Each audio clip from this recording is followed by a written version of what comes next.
dari Bilangan 18 ayat 1 sampai 32, demikian firman Tuhan.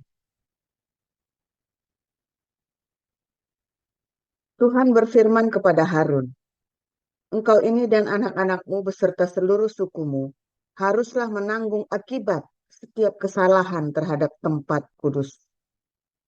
Sedang hanya engkau beserta anak-anakmu lah yang harus menanggung akibat setiap kesalahan yang dilakukan dalam jabatanmu sebagai imam. Suruhlah juga saudara-saudaramu, suku Lewi, suku bapa leluhurmu, mendekat bersama-sama dengan engkau, supaya mereka menggabungkan diri kepadamu dan melayani engkau apabila engkau ini beserta anak-anakmu ada di depan kemah hukum. Mereka harus melakukan kewajiban mereka kepadamu dan kewajiban mereka mengenai kemah seluruhnya. Hanya kepada perkakas tempat kudus dan kepada mezbah janganlah mereka mendekat, nanti mereka mati, baik mereka maupun kamu. Mereka harus menggabungkan diri kepadamu dan melakukan kewajiban mereka mengenai kemah pertemuan, sesuai dengan segala pekerjaan pada kemah itu. Tetapi orang awam jangan mendekat kepadamu. Dan kamu ini haruslah melakukan kewajibanmu mengenai tempat kudus dan kewajibanmu mengenai mezbah, supaya orang Israel jangan lagi tertimpa oleh murka. Sesungguhnya aku ini telah mengambil saudara-saudaramu, orang Lewi, dari tengah-tengah orang Israel, sebagai pemberian kepadamu, sebagai orang-orang yang diserahkan kepada Tuhan untuk melakukan pekerjaan pada kemah pertemuan. Tetapi engkau ini beserta anak-anakmu harus memegang jabatanmu sebagai imam dalam segala hal yang berkenaan dengan mezbah dan dengan segala sesuatu yang ada di belakang tabir. Dan kamu harus mengerjakannya sebagai suatu jabatan pemberian. Aku memberi padamu jabatanmu sebagai imam, tetapi orang awam yang mendekat harus dihukum mati. Lagi berfirmanlah Tuhan kepada Harun, sesungguhnya aku ini telah menyerahkan kepadamu pemeliharaan persembahan-persembahan khusus yang kepadaku. Semua persembahan kudus orang Israel ku berikan kepadamu dan kepada anak-anakmu sebagai bagianmu. Itulah suatu ketetapan untuk selama-lamanya. Inilah bagianmu dari segala persembahan-persembahan yang maha kudus itu, yaitu dari bagian yang tidak harus dibakar, segala persembahan mereka yang berupa korban sajian, korban penghapus dosa, dan korban penebus salah yang dibayar mereka kepadaku. Itulah bagian maha kudus yang menjadi bagianmu dan bagian anak-anakmu. Sebagai bagian maha kudus, haruslah kamu memakannya semua. Orang laki-laki boleh memakannya. Haruslah itu bagian kudus bagimu. Dan ini pun adalah bagianmu, persembahan khusus dari pemberian mereka yang lain, termasuk segala persembahan unjukan orang Israel. Semuanya itu kuberikan kepadamu dan kepada anak-anakmu laki-laki dan perempuan bersama-sama dengan engkau. Itulah suatu ketetapan untuk selama-lamanya. Setiap orang yang tahir dari seisi rumahmu boleh memakannya. Segala yang terbaik dari minyak dan segala yang terbaik dari anggur dan dari gandum, yakni yang sebagai hasil pertamanya dipersembahkan mereka kepada Tuhan, aku berikan kepadamu. Hulu hasil dari segala yang tumbuh di tanahnya yang dipersembahkan mereka kepada Tuhan adalah juga bagianmu. Setiap orang yang tahir dari seisi rumahmu boleh memakannya. Semua yang dikhususkan bagi Tuhan di antara orang Israel menjadi bagianmu. Semua yang terdahulu lahir dari kandungan, segala yang hidup, yang dipersembahkan mereka kepada Tuhan, baik dari manusia maupun dari binatang, adalah bagianmu. Hanya haruslah kamu menebus anak sulung manusia, juga anak sulung binatang yang najis haruslah kamu tebus. Mengenai uang tebusnya, dari sejak berumur 1 bulan, haruslah kau tebus menurut nilainya, yakni 5 shikal perak, ditimbang menurut shikal kudus. Shikal ini 20 gera beratnya. Tetapi anak sulung lembu domba atau kambing, janganlah kau tebus. Semuanya itu kudus. Darahnya haruslah kau siramkan pada mezbah, dan lemaknya kau bakar sebagai korban api-apian, menjadi bau yang menyenangkan bagi Tuhan. Tetapi dagingnya adalah bagianmu, sama seperti dada persembahan dan paha kanan. Segala persembahan khusus, yakni persembahan kudus yang dipersembahkan orang Israel kepada Tuhan, aku berikan kepadamu dan kepada anak-anakmu laki-laki dan perempuan bersama-sama dengan engkau. Itulah suatu ketetapan untuk selama-lamanya. Itulah suatu perjanjian garam untuk selama-lamanya di hadapan Tuhan bagimu serta bagi keturunanmu. Tuhan berfirman kepada Harun, di negeri mereka engkau tidak akan mendapat milik pusaka dan tidak akan beroleh daging di tengah-tengah mereka. Akulah bagianmu dan milik pusakamu di tengah-tengah orang Israel. Mengenai Bani Lewi, sesungguhnya aku berikan kepada mereka segala persembahan persepuluhan di antara orang Israel sebagai milik pusakanya untuk membalas pekerjaan yang dilakukan mereka, pekerjaan pada kemah pertemuan. Maka janganlah lagi orang Israel mendekat kepada kemah pertemuan, sehingga mereka mendatangkan dosa kepada dirinya, lalu mati. Tetapi orang Lewi, merekalah yang harus melakukan pekerjaan pada kemah pertemuan, dan mereka harus menanggung akibat kesalahan mereka. Itulah suatu ketetapan untuk selama-lamanya bagimu, turun-temurun. Mereka tidak akan mendapat milik pusaka di tengah-tengah orang Israel. Sebab persembahan persepuluhan yang dipersembahkan orang Israel kepada Tuhan sebagai persembahan khusus, ku berikan kepada orang Lewi sebagai milik pusakanya. Itulah sebabnya aku telah berfirman tentang mereka. Mereka tidak akan mendapat milik pusaka di tengah-tengah orang Israel. Tuhan Musa, lagi haruslah engkau berbicara kepada orang Lewi dan berkata kepada mereka, apabila kamu menerima dari pihak orang Israel persembahan persepuluhan yang kuberikan kepadamu dari pihak mereka sebagai milik pusakamu, maka haruslah kamu mempersembahkan sebagian daripadanya sebagai persembahan khusus kepada Tuhan, yakni persembahan persepuluhanmu dari persembahan persepuluhan itu, dan persembahan itu akan diperhitungkan sebagai persembahan khususmu.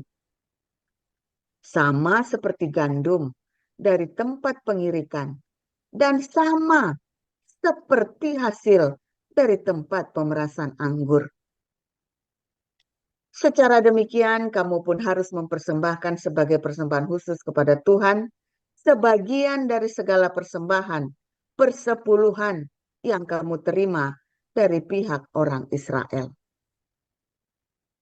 Dan yang dipersembahkan daripadanya sebagai persembahan khusus kepada Tuhan, haruslah kamu serahkan kepada Imam Harun.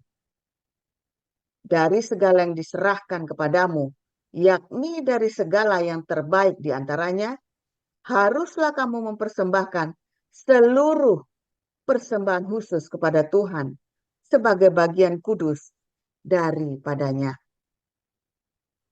Lagi, haruslah engkau berkata kepada mereka, apabila kamu menghususkan yang terbaik daripadanya, maka bagi orang Lewi, haruslah hal itu dihitungkan sebagai hasil tempat pengirikan dan hasil tempat pemerasan anggur. Harus boleh memakannya. Ulang, kamu boleh memakannya di setiap tempat. Kamu dan seisi rumahmu. Sebab upahmu lah itu untuk membalas pekerjaanmu di kemah pertemuan. Dan dalam hal itu, kamu tidak akan mendatangkan dosa kepada dirimu, asal kamu menghususkan yang terbaik daripadanya. Demikianlah, kamu tidak akan melanggar kekudusan persembahan-persembahan kudus orang Israel. Dan kamu tidak akan mati. 1 Timotius 5 ayat 1 sampai 25. Beginilah pembacaan kebenaran firman Tuhan. Janganlah engkau keras terhadap orang yang tua, melainkan tegurlah dia sebagai bapa. Tegurlah orang-orang muda sebagai saudaramu, perempuan-perempuan tua sebagai ibu, dan perempuan-perempuan muda sebagai adikmu dengan penuh kemurnian. Hormatilah janda-janda yang benar-benar janda. Tapi jikalau seorang janda mempunyai anak atau cucu, hendaknya mereka itu pertama-tama belajar berbakti kepada kaum keluarganya sendiri dan membalas budi orang tua dan nenek mereka, karena itulah yang berkenan kepada Allah. Sedangkan seorang janda yang benar-benar janda, yang ditinggalkan seorang diri, menaruh harapannya kepada Allah dan bertekun dalam permohonan dan doa siang malam. Tetapi seorang janda yang hidup mewah dan berlebih-lebihan, ia sudah mati selagi hidup. Peringatkanlah hal-hal ini juga kepada janda-janda itu, agar mereka hidup dengan tidak bercela.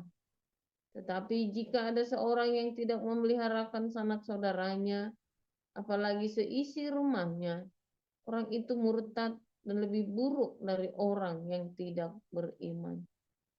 Yang didaftarkan sebagai janda hanyalah mereka yang tidak kurang dari 60 tahun, yang hanya satu kali bersuami, dan yang terbukti telah melakukan pekerjaan yang baik, seperti mengasuh anak, memberi tumpangan, membasuh kaki saudara-saudara seiman, menolong orang yang hidup dalam kesesakan. Hendaknya mereka yang telah menggunakan segala kesempatan untuk berbuat baik. Tolaklah pendaftaran janda-janda yang lebih muda, karena apabila mereka sekali digairahkan oleh keberahian yang menceraikan mereka dari Kristus, mereka itu ingin kawin, dan dengan memungkiri kesetiaan mereka yang semula kepadanya, mereka mendatangkan hukuman atas dirinya. Lagi pula dengan keluar masuk rumah orang, mereka membiasakan diri bermalas-malas, dan bukan hanya bermalas-malas saja, tetapi juga meleter dan mencampuri soal orang lain dan mengatakan hal-hal yang tidak pantas. Karena itu aku mau supaya janda-janda yang muda kawin lagi, peroleh anak, memimpin rumah tangganya, dan jangan memberi alasan kepada lawan untuk memburuk-burukkan nama kita. Karena beberapa janda telah tersesat mengikuti iblis. Jika seorang laki-laki atau perempuan yang percaya mempunyai anggota keluarga yang janda, hendaklah ia membantu mereka sehingga mereka jangan menjadi beban bagi jemaat. Dengan demikian, jemaat dapat membantu mereka yang benar-benar janda. Penatua-penatua yang baik, pimpinannya patut dihormati 2 kali lipat, terutama mereka yang dengan jerih payah berkhotbah dan mengajar. Bukankah kitab suci berkata, janganlah engkau memberangus mulut lembu yang sedang mengirik, dan lagi seorang pekerja patut mendapat upahnya. Janganlah engkau menerima tuduhan atas seorang penatua, kecuali kalau didukung 2 atau 3 orang saksi. Mereka yang berbuat dosa hendaklah kau tegur di depan semua orang, agar yang lain itu pun takut. di hadapan Allah dan Kristus Yesus. Dan malaikat-malaikat pilihannya aku pesankan dengan sungguh kepadamu, camkanlah petunjuk ini tanpa prasangka dan bertindaklah dalam segala sesuatu tanpa memihak. Janganlah engkau terburu-buru menumpangkan tangan atas seseorang dan janganlah terbawa-bawa ke dalam dosa orang lain. Jagalah kemurnian dirimu. Janganlah lagi minum air saja, melainkan tambahkanlah anggur sedikit, berhubung pencernaanmu terganggu dan tubuhmu sering lemah. Dosa beberapa orang mencolok, seakan-akan mendahului mereka ke pengadilan, tapi dosa beberapa orang lain baru menjadi nyata kemudian. Demikian pun perbuatan baik itu segera nyata, dan kalau tidak demikian, ia tidak dapat terus tinggal tersembunyi. Tuhan selalu baru setiap hari ketika kita menanti-nantikan Tuhan dengan hati yang tulus, hati yang murni, hati yang penuh cinta, saudara ya. Ada banyak sekali hal-hal yang mengecewakan di dunia ini. Sistem pemerintahan, sistem di dalam gereja, dalam komunitas, bahkan keluarga bisa mengecewakan ya.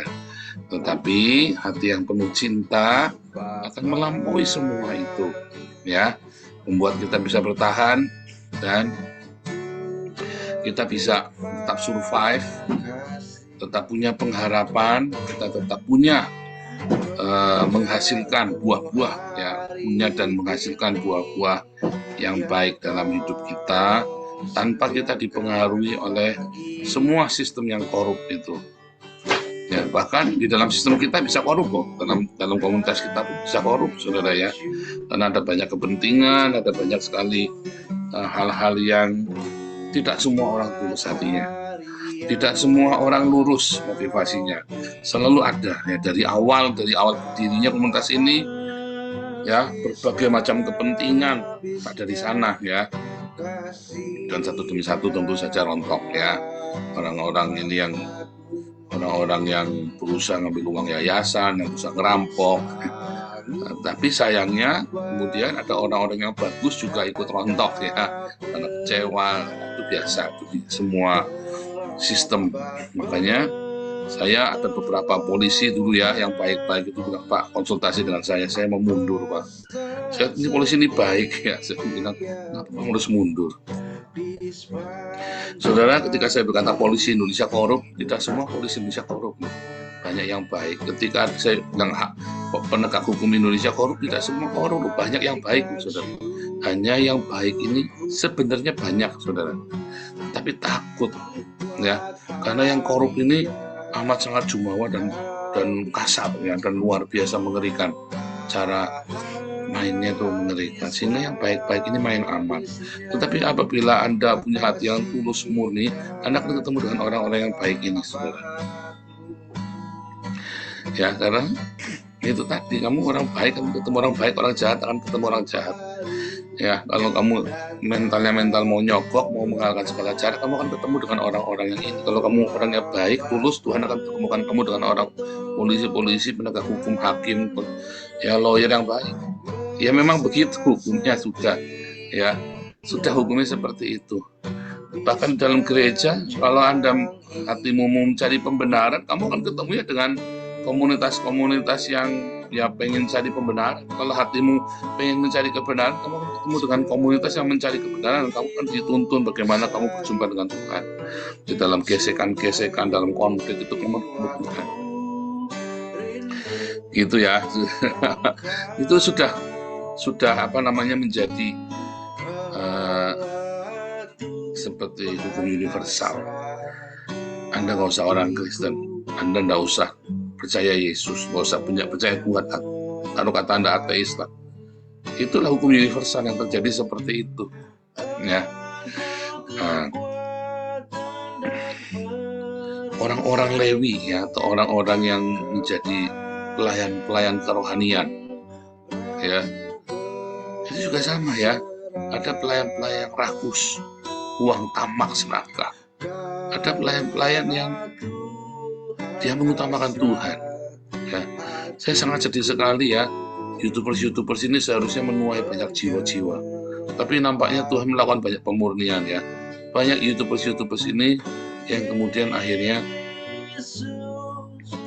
malah bukan menuai jiwa-jiwa ya, tapi memanipulasi banyak orang untuk mencari donasi, bahkan tega menghancurkan YouTubers lain ya, sesama Kristen hanya demi donasi. Karena orang ini memang hanya cari uang ya. Saudara, saya selalu berkata ya, jangan pernah kasih uangmu kepada yayasan yang tidak jelas atau orang yang tidak jelas, yang laporan keuangannya nggak jelas ya, termasuk kepada saya kalau saya nggak jelas, jangan dikasih saudara.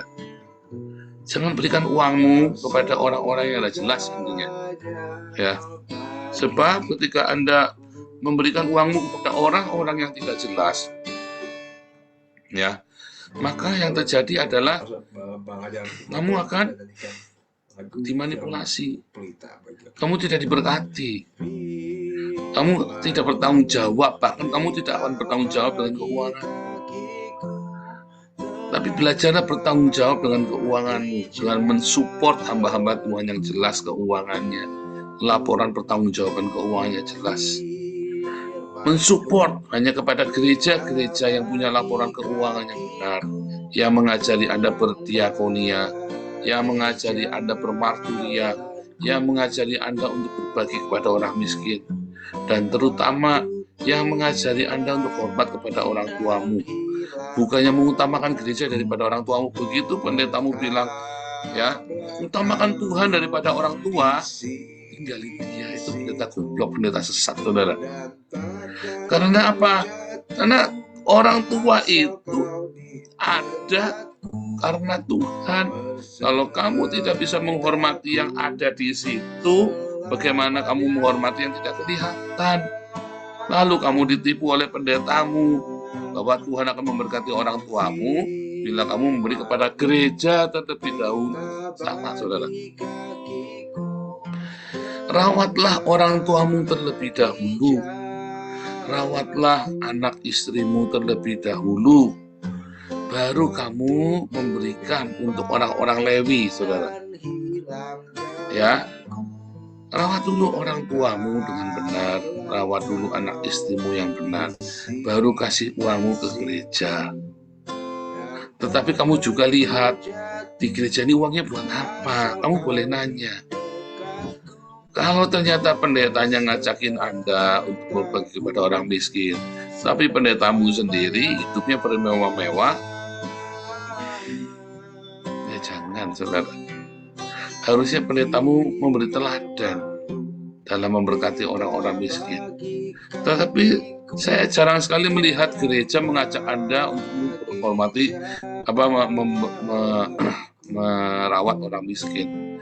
Ya biasanya ya buat bikin sumbangan pembangunan. Coba lihat gereja-gereja 2/3 dananya digunakan buat membangun gereja, buat di alat musik gereja, LED yang bagus-bagus, gedung yang mewah. Itulah makanya gerejamu makin besar, makin megah, orang Lewinya makin kaya, sedangkan kamu tetap kere. Ya, Tuhan Yesus biasa, Tuhan Yesus luar biasa, pendetaku luar biasa, jemaatnya biasa-biasa saja. Nah, salah saudara ya. Makanya saya berani bilang ya, 2 tahun kamu ada dalam komunitas ini. Kalau kamu belum dipulihkan, saya ngajarnya salah atau kamu yang ada yang salah, saudara. Kamu boleh telepon saya kalau kamu 2 tahun belum dipulihkan hidupmu, masih tidak karu-karuan. Beberapa orang sudah nelpon saya, sudah saya tunjukkan karena kamu malas. Loh, kok malah dituduh, malah iya kamu malas, kamu tidak kerja kok nyatanya kok. Bagaimana Tuhan mau memberkati kamu tidak kerja? Iya kan? Kamu saja tidak kerja lagi, apa yang mau diberkati Tuhan? Yang diberkati Tuhan kan pekerjaanmu. Jadi kalau kamu 2 tahun ada di dalam komunitas ini, kamu masih satu bangun, ya karena kamu tidak bekerja. Tapi kalau kamu kerja yang konsisten, tidak mungkin 2 tahun kamu ada di sini, kamu tidak dipulihkan. Tetapi tentu saja, kalau kamu belum dipulihkan, saya akan teliti satu-satu. Karena pengajaran saya itu selalu ada polanya, berpola, sehingga saya tahu kamu sudah lakukan ini belum, kamu sudah kerja, terutama bekerja. Gimana dalam bekerja? Kamu punya cinta nggak waktu bekerja? Pekerja yang punya cinta itu ada kredibilitas, ada integritas, ada kapabilitas. Oh, ternyata dia sudah kerja. Jadi apa? Jadi tukang ojek. Nggak apa-apa, saudara. Itu sebuah pekerjaan. Sebetulnya kalau kamu bekerja sebagai tukang ojek atau kamu nge-grab, dalam 2 tahun seharusnya kamu sudah nganak, saudara. Sudah punya motor lagi atau mobil lagi. Kenapa? Tuhan akan berkati kamu. Pak sepi, Pak ngeluh ini, berarti ada yang salah. Kamu sepi. Enggak. Terus saya tanya, ternyata dia ngojek sehari cuma 1 jam 2 jam pulang. Ya, waduh, gimana? Kamu kerja itu sehari harus 8 jam. Kalau kamu miskin, jangan pernah kerja kurang dari 8 jam, saudara. Kalau kamu duitnya banyak, ya kerja 6 jam tak apa-apa. Jangan kurang dari 6 jam juga.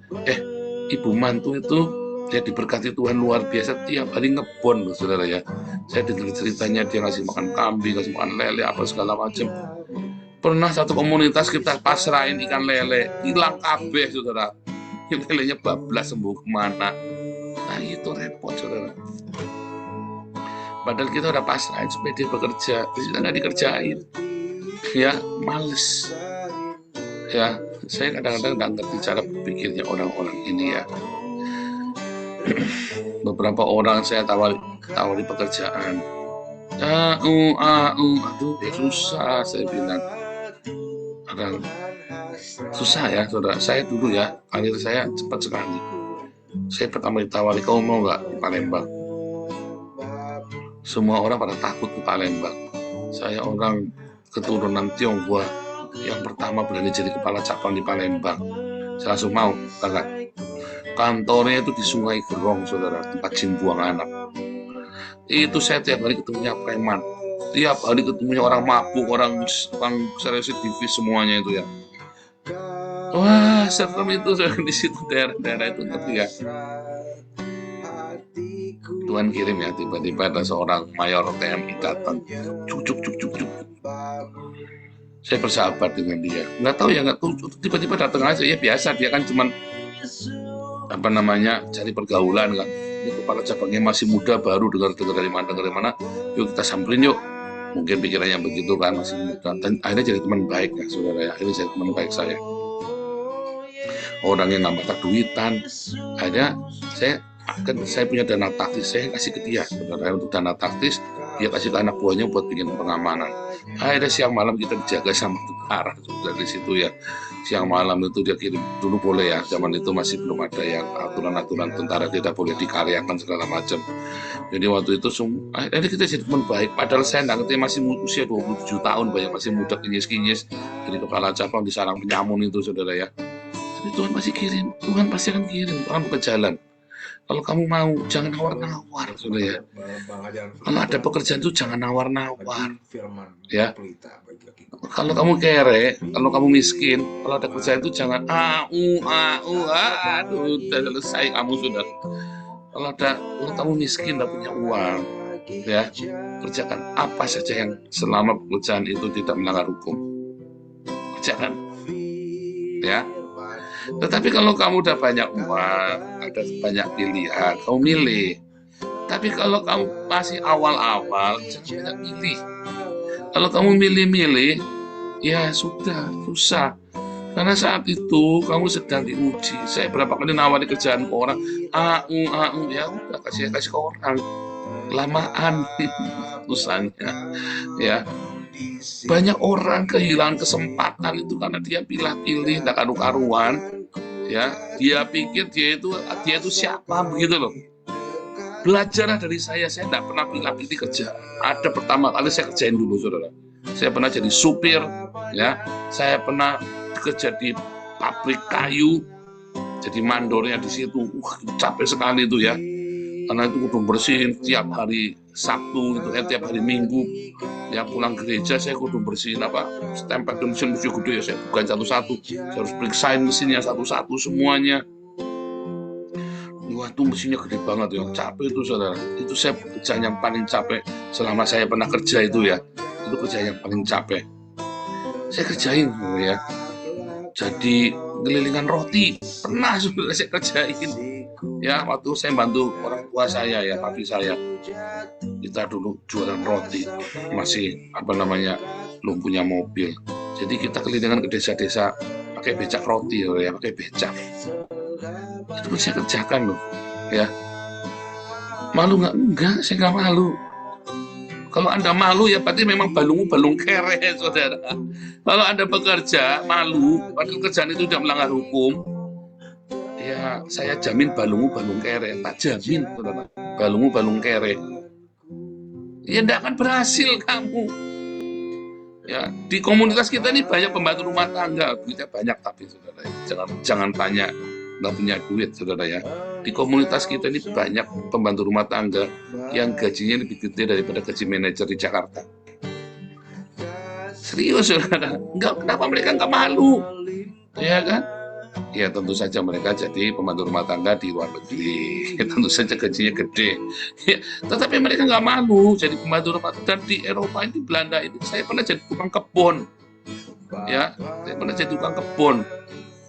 Saya ini pendeta, nggak pernah minta satupun uang dari kalian. Nggak pernah saya minta uang kalian.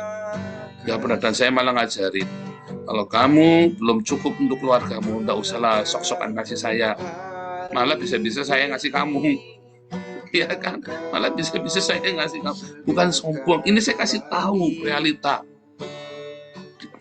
1 tahun pertama di Jerman, saya jadi tukang kebun di sebuah resort. Ya. Karena kerjaan yang paling gampang apa kamu ada kerjaan apa yang nggak ada orang yang saya kerjain? Potong rumput, potong pohon, sampai IT, yang internet jaringan itu saya yang CCTV-nya semuanya saya yang setting. Ya, semua saya setting semua, jadi tukang kebun, jadi tukang IT, semuanya itu di resort itu ya. 1 tahun saya, saudara. Dulu KC mau saya ajak ke Jerman, terus ditanya, kerjanya apa di sana? Tukang kebun. Langsung mundur dia. Nah itu kayak ditangkap polisi, kena 10 tahun. Coba dia berangkat ke Jerman sekarang. Wah, udah punya mobil, bagus di sini, ya kan? Coba dia nurut sama saya, padahal saya sudah nawarin, ya Pak Toping sudah nawarin, dan terakhir malah kita sudah mau ambil di bawah ya. Jangan pilih-pilih kerjaan, akhirnya kamu kedongsok nanti, ya. Akhirnya kedongsok. Orang Lewi, ya kerjanya dari orang Lewi. Saya menghargai orang-orang Lewi atau hamba-hamba Tuhan ya yang bekerja lain sekuler. Tapi memang sejak 2014 Tuhan melarang saya kerja sekuler. Ya. Jadi saya kerja dengan mengajar. Nah, karena saya kerja dengan mengajar, jasa Indonesia. Saya nggak mau, saya sekolah lagi di Haifa. Ya. Supaya saya punya ijazah luar negeri, supaya pengajaran saya diakui berkualitas, dokter saya berkualitas. Belajar itu namanya integritas dan kapabilitas saya. Juga di dalam hal keuangan, dalam kredibilitas saya pasrahkan. Kemarin kita meeting bendahara di Belanda ya, di tanggal 14-15 rencananya saya ketemu Pak Stephen di Paris. Ada kredibilitas, coba bayangin ya. Tapi ada orang yang baru dipasrahin freezer aja udah digade, kucluk. Dari situ saja kita tahu kualitas orang ini ya. Makanya ya, kalau Anda tadi lihat ya, orang-orang Lewi itu disuruh perawat bagiannya, dia suruh dirawat. Ya, semua biaya perawatannya, tenda-tenda, tabernakel itu semua bagiannya dia, itu semua harus dia yang bertanggung jawabnya mereka. Ya, termasuk saya di alat musik apa saya minta-minta sama Anda, saudara? Tidak, saudara ya. Tuhan sediakan, ya. Tuhan sediakan. Ya seadanya, ya tapi baik. Ya seadanya tapi yang baik. Ya, satu-satunya pendeta yang tidak pernah minta-minta cuma saya di Belanda ini, saudara. Serius, saudara ya. Satu-satunya bantuannya tidak pernah minta-minta sama jemaat cuma saya. Saya bekerja, ya, nggak minta-minta uang dari jemaat. Bekerja sebagai orang Lewi, saya mengajar pada Anda kan. Ya Anda mau ikut kelas itu boleh, nggak apa-apa. Itu kan. Ikut kelas saya dengan senang hati. Beberapa orang saya gratiskan nggak bayar. Tetapi orang-orang saya pilih ya, karena saya paling marah kalau orang sudah nggak bayar terus nggak selesai kelasnya. Saya paling jengkel ya saudara ya. Makanya saya sekarang akhirnya bayar. Dulu boleh bayar terserah sukarela. Sekarang saya tetapkan. Dan itu pun cuma 500.000. Murah sekali saudara. Nah begitu ya saudara ya. Jadi kalau kamu tidak kerja ya jangan makan. Mati saja, mampu saja. Jadi kalau 2 tahun kamu ada di sini kamu belum dirubahkan, kamu telepon saya. Nanti saya kasih tahu salahmu di mana. Ya udah saya kasih tahu salahnya, orang ini masih ngeyel. Kok malah menghakimi? Ya bukan menghakimi, dodol. Saya lagi kasih tahu kamu salahmu di sini. Kalau kamu bereskan ini, kamu pasti berhasil. 1, pasti masalah kerjaan. Kamu tidak kerja. Pasti. Sama istri saya tidak boleh, Pak. Goblok, kamu mati aja. Kamu, istrimu suruh mati saja, saudara. Sama istri saya tidak boleh. Suruh mau kerja sama istri saya tidak boleh. Mati aja sana. Nah, mau kerja sama istri saya tidak boleh. Saya kadang-kadang nggak ngerti ya. Mau kerja loh, bukan mau maling loh saudara, bukan mau jadi rampok loh. Sama istri saya enggak boleh, saya enggak ngerti. Kamu itu kamu kawin sama kuntilanak apa sama genderuwo? Mau kerja kok sama istri saya enggak boleh, kan bingung enggak? Ya kan, bentar saya lagi ngomong, saya belakangan lagi doyan ngomong saudara ya. doyan ngomel. 2, pasti kamu udah gak jujur, kamu sudah dipasrahin. Ya, malah digade barangnya, sekalian batuk saudara. Kasih motor, SNK-nya hilang bu kemana? Nggak laporan sama kita, motornya nggak dirawat. Padahal dirawat kita yang gantiin ongkos perawatannya. Ini sampai hancur-hancuran motornya, saya nggak ngerti kadang-kadang. Ya, tidak ada integritas di sana kamu. Ya, kamu waktu bekerja, kamu udah dipasrahin, kamu nggak jaga hati-hati. Ya, tapi orang pengen lebih, ya kamu bertahan dengan itu. Kurang, jangan takut. Ngomong sembakonya kamu disupport. Ya. 3, ya, kamu mentalnya masih suka minta-minta. Orang sebel. Saya kasih tahu rahasia saya diberkati Tuhan. Ya. Kalau kamu orang yang suka berdonasi, kamu akan dikelilingi oleh orang-orang yang suka berdonasi. Mengapa donasi di tempat kita itu melimpah? Karena saya senang berdonasi. Sehingga yang kumpul sama saya, ya donasi-donasi kakap yang lebih kakap dari saya. Karena saya suka berdonasi, saya sendiri suka memberi. Saya tidak suka meminta-minta. Dan orang-orang yang saling berdonasi ini senang sekali untuk memberikan donasinya kepada sesamanya. Entah mengapa ya begitu, itu hukum. Ya, ini yang saya sering kasih contoh ini Pulusi nih, jalan-jalan keliling dunia. Mengapa bisa jalan-jalan keliling dunia nih Pulusi ini? Karena dia punya integritas.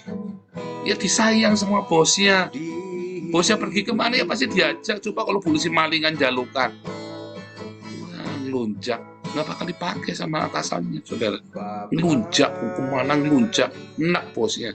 Tapi karena dia rendah hati, dia terima apa adanya dan nurut. Bosnya sayang, malah dikasih lebih. Mana ada perjanjian kerja khusus nanti dapat plesir setahun sekali ke Inggris, ke Australia, udah keliling dunia nih Pulusi, saudara.